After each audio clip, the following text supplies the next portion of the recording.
অনুপ্রেরণামূলক বাস্তবধর্মী গল্প। আলোটা একদিন ফিরবেই। রাত তখন প্রায় 11টা। গ্রামের ছোট্ট একটা ঘরে কুটির ক্ষীণ আলোয় বসে বই পড়ছে রাশেদ। চারপাশে নিস্তব্ধতা, শুধু মাঝে মাঝে ঝিঝি পোকার শব্দ। তার মা রান্নাঘরের পাশে বসে পুরনো শাড়ি সেলাই করছেন, কারণ নতুন কাপড় কেনার সামর্থ্য নেই।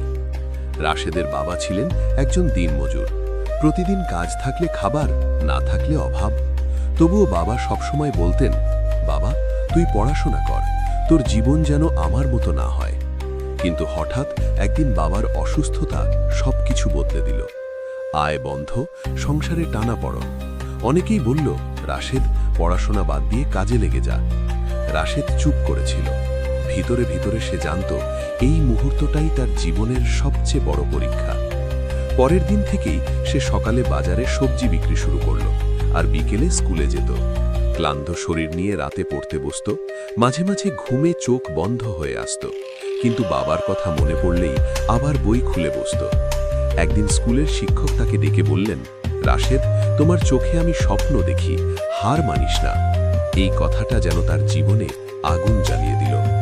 সময়ের সাথে সাথে কষ্ট বাড়ল, কিন্তু রাশেদের ইচ্ছাশক্তি আরও শক্ত হল। গ্রামের মানুষ অবাক হয়ে দেখল, যে ছেলেটা দিনমজুরের ছেলে, সে কখনো হাল ছাড়েনি।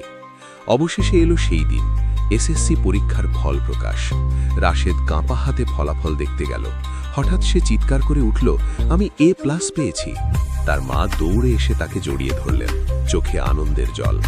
কিছুদিন পর সে একটি সরকারি বৃত্তি পেল, কলেজে ভর্তি হল, তারপর বিশ্ববিদ্যালয়। ধীরে ধীরে সে নিজের স্বপ্নের পথে এগিয়ে গেল। বছর কয়েক পরে সেই রাশেদই হলো একজন সফল ইঞ্জিনিয়ার। গ্রামের মানুষ এখন তাকে দেখে গর্ব করে।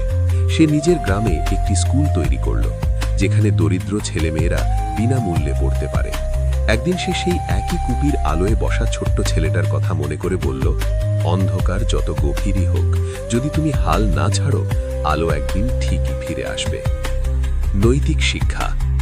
1. জীবনে যত বাধাই আসুক, পরিশ্রম আর ধৈর্য থাকলে স্বপ্ন একদিন বাস্তব হয়।